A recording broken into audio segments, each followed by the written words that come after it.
वक्रतुण्डमहाकाय कोटिसूर्यसमप्रभ निर्विघ्नं कुरु मे देव सर्वकार्येषु सर्वदा।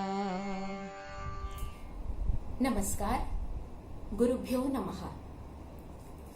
It gives me great pleasure to be a part of Nalanda's Webshala and share my thoughts with you on the topic, some interesting aspects of Lord Ganesha, a dancer's perspective. It is a part of the Hindu custom to always invoke Lord Ganesha before beginning any venture, commercial, artistic, etc. As artists, we cannot even think of beginning our performances without seeking the blessings of Lord Ganesha. Lord Ganesha is one of the most popular deities of the Hindu pantheon, loved and venerated by both children and adults. One of the reasons is definitely the unique, interesting physical form of the deity that leaves no room for the element of fear. Lord Ganesha is known by several names such as Ganapati, Gajanana, Gajadanta, Vakratunda, Vinayaka, Vigneshwara, Bhalachandra, Lambodara, Ekadanta, Heramba, etc. Who is Lord Ganesha or Ganapati? What is his origin? What is the origin of his form and worship?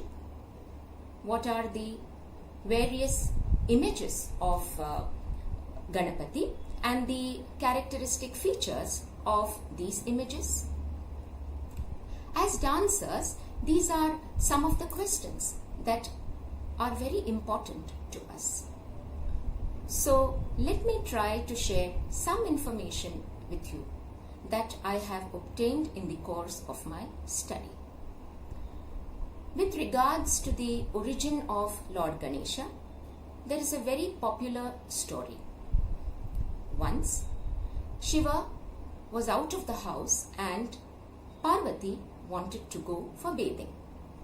So in order to protect the house, she decided to make an image of a child from clay by some accounts, by some unguents from some other accounts, and still there are some other accounts which say by the dirt of her body. Well, whatever may be the medium, she prepared an image of a young boy and infused life into it. And she went for bathing. After some time, when Shiva returned, he saw a young boy guarding his house and obstructing him from entering into the house. Furious, he cut off the head of the young boy with the help of his Trishula. When Parvati returned, she was furious. So, in order to restore domestic peace, Shiva revived the young boy and substituted with the head of an elephant, and also granted a boon that he shall be worshipped first before the worship of any other deity. Now, this is the story that we find in the Puranas. But before this story, there is a reference to this deity in the Vedas in the form of Vinayaka. Vinayakas were Ganas. A particular Gana, Vignaraja, used to harass the people. Now this reference is found in the Vedas and the Brahmanas. The one who creates obstacles can only destroy these obstacles. So, Vignakara becomes Vignahara. According to Ramakrishna Gopal Bhandarkar, Ganapati was associated with the Vinayakas, who were very cruel by nature, who used to harass the people, create obstacles, and they could be pacified only after worship. Of course, this opinion of the scholar is justified by the several names of Ganapati such as Vigneshwara, Vignaraja, etc. Slowly, Ganapati was associated with Saraswati, and as such, the quality of buddhi or intelligence was attributed to him. He also acquired Shiva's Bhalachandra on his crown and the symbols of various other deities such as Pasha, Ankusha, etc. As the deity became popular and started gaining importance, slowly more Akhyanas, new Akhyanas were included in the Puranas. And by the end of the medieval period, separate complete Puranas were written on this deity, such as the Ganesha Purana, the Mudgala Purana, etc. We now come to the next question. What is the origin of Ganapati's form and worship? When we observe the form of Ganapati, we find that he is dwarf-sized, he has short legs, he has a protruding belly, a long elephant's trunk, a large temple of an elephant. The first three characteristic features, that is the dwarf size, the short legs and the protruding belly, they are the qualities of the Yaksha. Now, all Yakshas do not have the face of human beings. Some have the face of a bull, while others have the face of horses, elephants, etc. Near the Amaravati Stupa, there is a coping stone on which is engraved the face of a Yaksha similar to that of an elephant. According to Dr. Ananda Kumaraswamy, such Gajamukha Yakshas are the origin of the image of Ganapati. What is it as dancers that we want to know about a particular deity? Religion, of course, plays a very important role. We all know that all the Indian classical art forms are deeply associated with religion, and Indian classical dance is no exception to this. The various stories connected with the gods and goddesses, the characteristic features of these deities, the attributes of these deities, all of them have some deep spiritual and philosophical significance, which we ought to know as dancers. But there is a greater problem which we dancers are confronted with. And what is it? How do we depict a particular deity in our choreographic creations? Now, there are certain traditional texts which lays down certain norms of depicting the gods and goddesses. And every dance style, every classical dance style follows a particular text. Of course, the Natya Shastra is followed by all the classical dance styles, but there are other texts, some of which are regional, some Sanskrit texts. For example, Bharatanatyam follows the Abhinaya Darpana. So, there are certain shlokas which are given in the Abhinaya Darpana that tell us how certain gods and goddesses have to be depicted. Since we are talking about Ganapati, let us see what the Abhinaya Darpanam has to say. The Sanskrit shloka goes as such.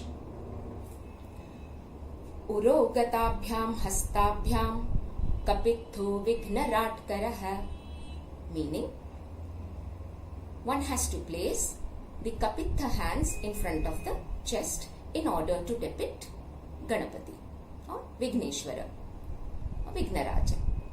Now, the Kapitha hands depict Pasha and Ankusha that is normally seen in the images of Ganapati.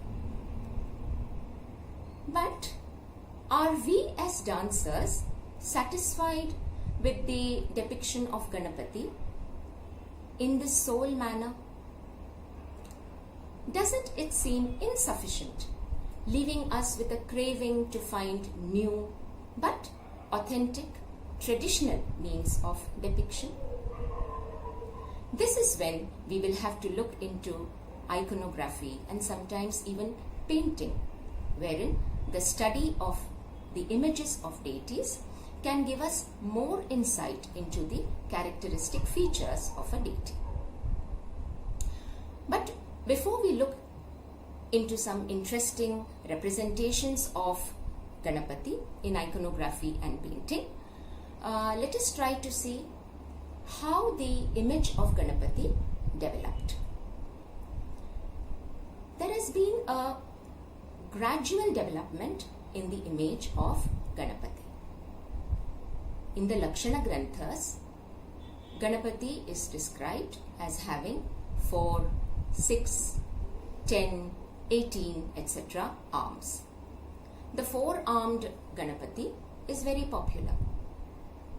In the Bruhat Samhita, Ganapati is said to be holding a parashu, that is an axe, and a mulaka or hastidanta, that is radish, which is said in Marathi as mula. Now there are certain common characteristics which are found in the images from the Kushana to the Gupta period. The images of Ganapati were found as early as the Kushana period. In fact, there are scholars who say that images were found even earlier than the Kushana period. But let us see some common features that were found in the images between this period, Kushana to Gupta period. Firstly, all the images, they had the head of an elephant. Secondly, the trunk is turned to the left side, probably relishing the modakas. Ganapati is depicted as holding a modaka patra in his hand. Apart from parashu, mulaka, gajadanta, that is a tusk. He also wears a yajñopavita of a snake.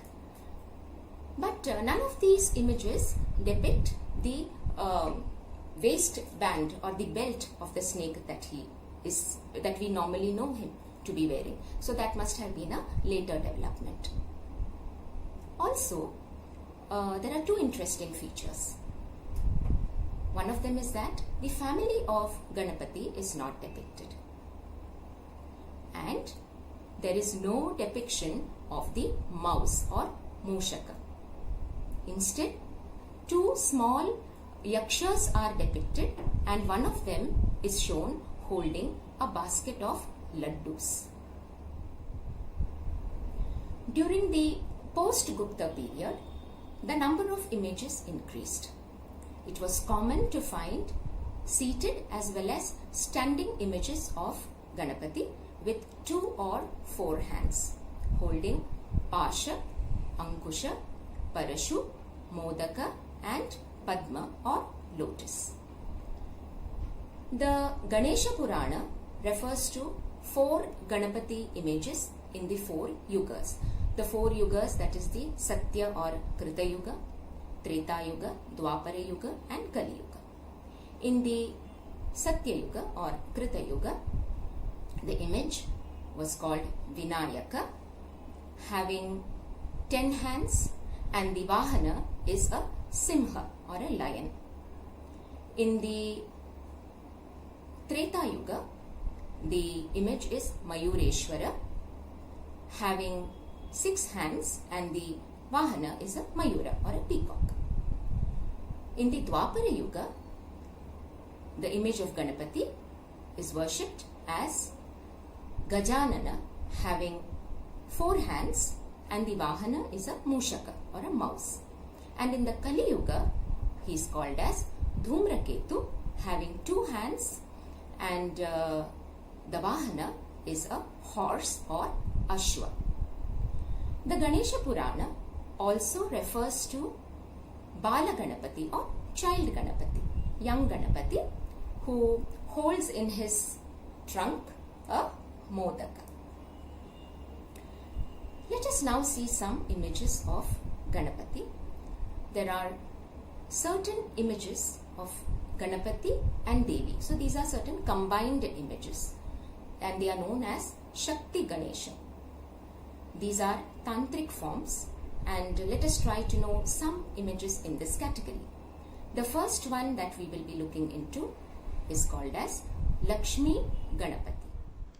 The image of Lakshmi Ganapati is depicted with 4 or 8 hands holding Pasha, Ankusha, Purnaghata.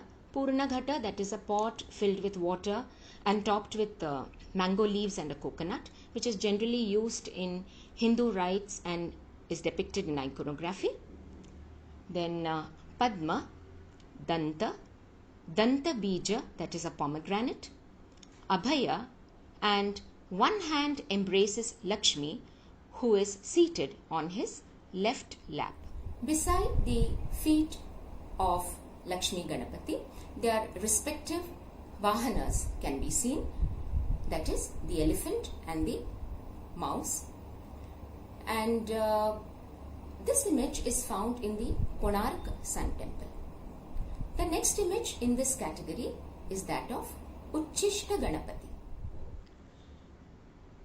The image of Uchishta Ganapati is depicted with 4 hands holding Pasha, Ankusha, Ikshudanda, that is sugarcane, and the 4th hand is in Yoni Sparsha Hasta, that is touching the private parts of naked Devi, who is sitting on his lap.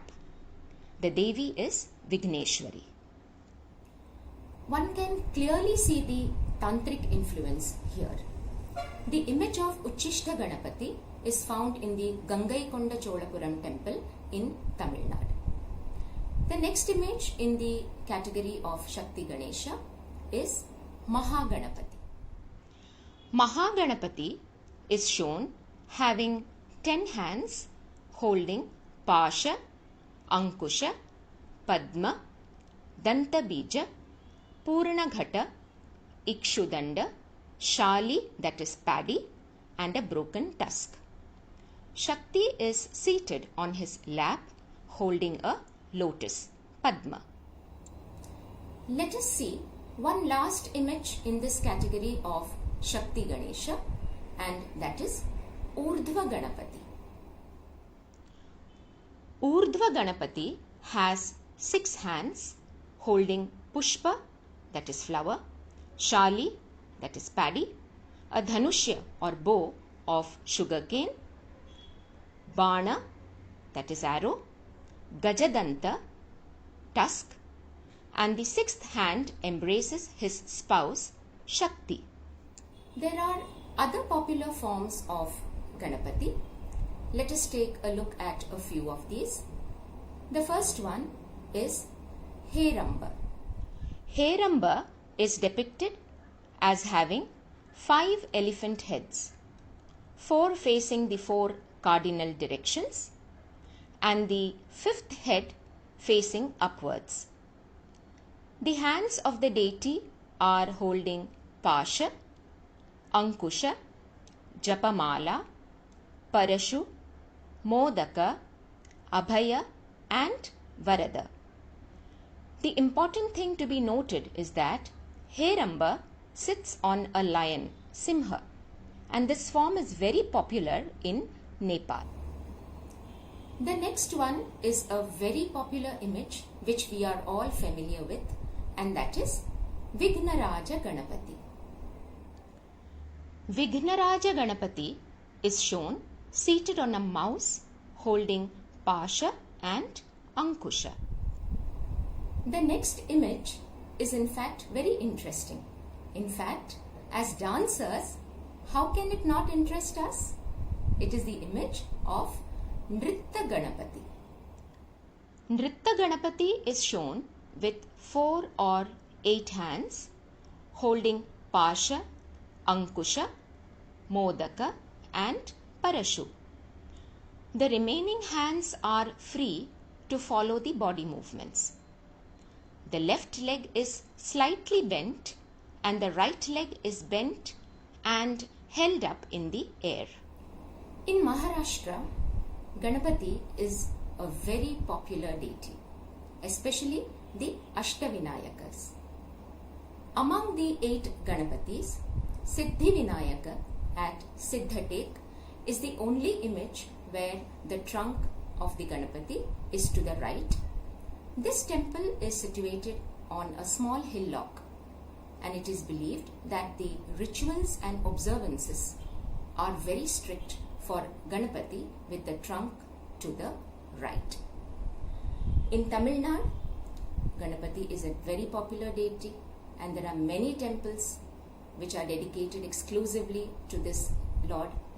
He is usually depicted with 4 hands, and he can be seen in many Pallava and Chola sculptures. As I said earlier, Uchishta Ganapati is widely worshipped in Tamil Nadu, and there is a famous sculpture of Uchishta Ganapati at the Gangaikonda Cholapuram temple at Tamil Nadu. It is seen that in Tamil Nadu, generally the temples dedicated to Kartikeya are situated on the mountains. But there is an exception to this. There is a temple in Trichy dedicated to Lord Ganapati. It is called as the Uchipillayar temple or the Rock Fort temple, since the temple is situated on a rock. There are some major differences found in the northern and southern traditions relating to Ganapati. In the south, Ganapati is considered to be a bachelor. He is not married, whereas according to the northern tradition, he is married and he has 2 wives, Riddhi and Siddhi, or Riddhi and Buddhi, representing the spiritual and the intellectual aspects respectively. In the southern tradition, Ganapati is the elder brother of Kartikeya or Murugan, whereas in the northern tradition, Ganapati is the younger brother. There are many stories in connection with Lord Ganesha, and some of them are really very popular, like the story of the competition between Kartikeya and Ganapati, wherein it was told to them that they had to encircle the universe, and whoever returned first would obtain the fruit that represented knowledge and wisdom. So Murugan jumps onto his Vahana, the peacock, and flies away to encircle the universe, whereas Ganapati, with his huge heavy form, he climbs onto his mouse and he circumambulates, that is, does the pradakshina of his parents, because the entire universe is contained in one's parents. Every story, every characteristic feature connected with the representation of a deity is indeed meaningful. And as dancers, dance choreographers, dance researchers, all this definitely interests us. The topic is very vast, and I have to restrict myself due to constraints of time. But I would like to conclude with a very interesting story connected with the Uchipillayar temple.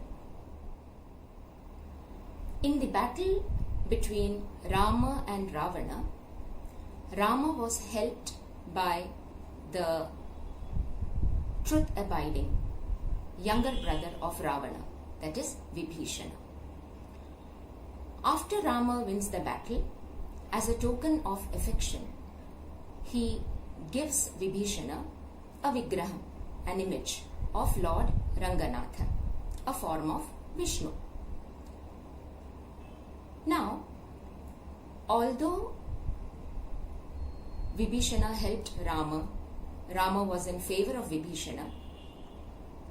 Vibhishana was an asura, and the Devas did not like, they were not in favor of the supreme form of Lord Vishnu being handed over to an asura who would be taking it with him to his land, Lanka.